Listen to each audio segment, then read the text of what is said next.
Red breaking news చూస్తున్నాం. కాకినాడ జిల్లా వేట్లపాలెంలో బాధిత కుటుంబాలను మంత్రులు నారాయణ, అనిత, వాసంశెట్టి సుభాష్, కందుల దుర్గేష్ ఓదార్చారు. బాధిత కుటుంబాల దగ్గరకు వెళ్లి పరామర్శించారు. ప్రభుత్వం తరపున అన్ని విధాలా అండగా ఉంటామని భరోసా ఇచ్చారు. అనంతరం ప్రభుత్వం ప్రకటించిన పరిహారాన్ని బాధితులకు అందజేశారు. ప్రమాదంలో గాయపడిన వారందరూ త్వరగా కోలుకోవాలని మంత్రులు ఆకాంక్షించారు. అనంతరం ప్రమాద స్థలాన్ని పరిశీలించి అధికారులను వివరాలు అడిగి తెలుసుకున్నారు.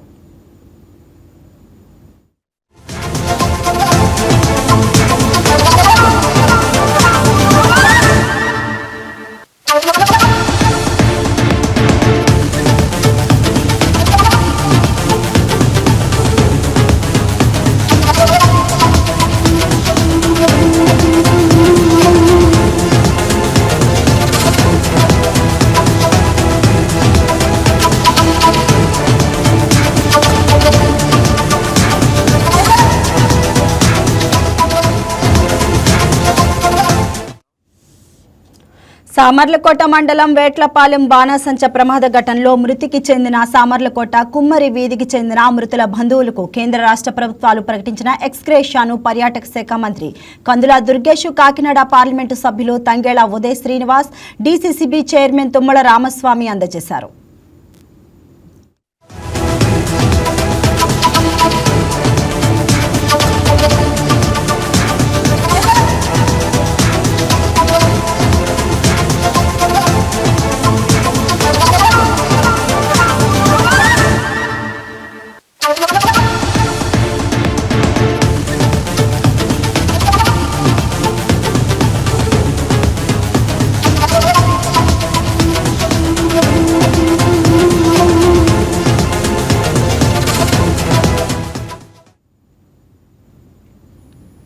వేట్లపాలెం ప్రమాద ఘటనలో బాధితులకు అండగా ఉంటామని మంత్రి వాసంశెట్టి సుభాష్ భరోసా ఇచ్చారు. ఈ ప్రమాదం కారణంగా ఇప్పటి వరకు 21 మంది మరణించారని, రాయవరం ఘటనతో ప్రభుత్వం అప్రమత్తమైందని చెప్పారు.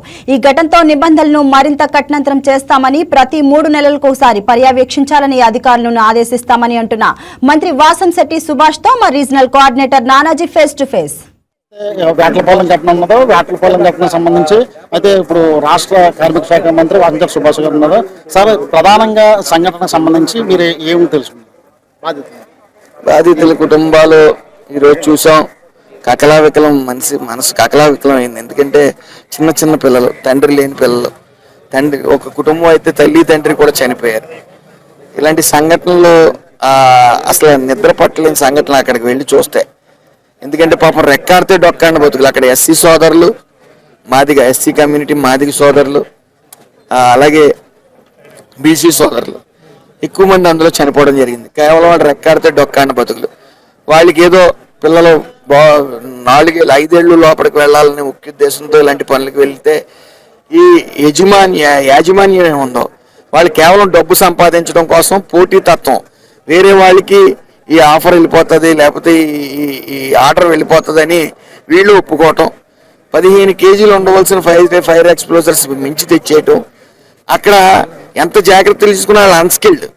వాళ్ళకి ఆ రోజు ఎలా కట్టాలనేది మామూలు నేర్పుతారు, పూర్తిగా స్కిల్డ్ కాదు. వాళ్ళు కొద్ది ప్రెషర్ పెట్టేటోడు బ్లాస్ట్ అయ్యే పరిస్థితి, ఓ స్పార్క్ వచ్చేటోడు బ్లాస్ట్ అయ్యే పరిస్థితి.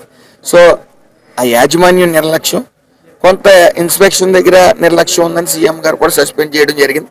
ఇక మీదట కఠిన నిర్ణయాలు తీసుకుని, కఠిన రూల్స్ పెట్టి మీరు గమనించాలి, రాయవరం సంఘటన జరిగిన తర్వాత సిరిసగం షాపులన్నీ కూడా వాళ్ళు పర్మిషన్ లేక తిరుగుతూ ఉన్నారు. వాళ్ళు మా దగ్గరికి కూడా ప్రజా దర్బార్లోకి వచ్చారు, మా జీవితాలు ఎలా ఉన్నాయని. కాకపోతే ప్రాణాలను పణంగా పెట్టలేం. ఈ పని చేయడానికి డబ్బు కోసం కొంతమంది వస్తారు. సో వాళ్ళు ఉపయోగించుకుని వీళ్ళు వ్యాపారం చేసుకుని డబ్బు సంపాదించడం కోసం రూల్స్ వైలేట్ చేస్తూ ఉన్నారు. దీని మీద కఠిన చర్యలు అయితే తీసుకుంటూ వాళ్ళ ఆస్తులు, ఓనర్ ఆస్తులు జప్తు చేయడానికి కూడా వెనకాడమని సీఎం గారు చెప్పడం జరిగింది. సీఎం గారు ఈ విషయంలో చాలా గట్టిగా ఉన్నారు. అధికారులను కానీ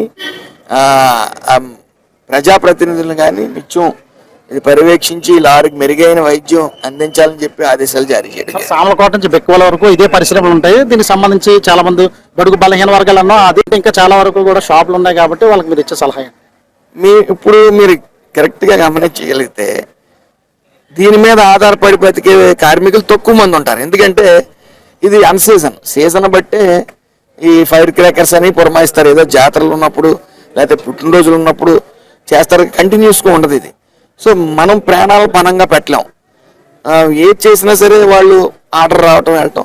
సో మరి పెళ్ళిళ్ళ దగ్గర కూడా మినిమైజ్ చేయటం, వాళ్ళు ఎక్కడ తీసుకుంటున్నారో కూడా ఎంత తీసుకుంటున్నారో అనేది కూడా పర్మిషన్ తీసుకుని ఇలాగా కొన్ని రూల్స్ ఫ్రేమ్ చేసి ముందుకు వెళ్ళవలసి ఉంది. అలాగే బయట రాష్ట్రంలో శివకాశి వాళ్ళు కూడా అక్కడికి వెళ్ళి ఆ యూనిట్ని సందర్శించి ఎందుకు ఇన్సిడెంట్లు జరగలేదు, తీసుకున్న జాగ్రత్తలు ఏంటో కూడా తెలుసుకుని దాన్ని బట్టి మనం ముందుకెళ్దాం.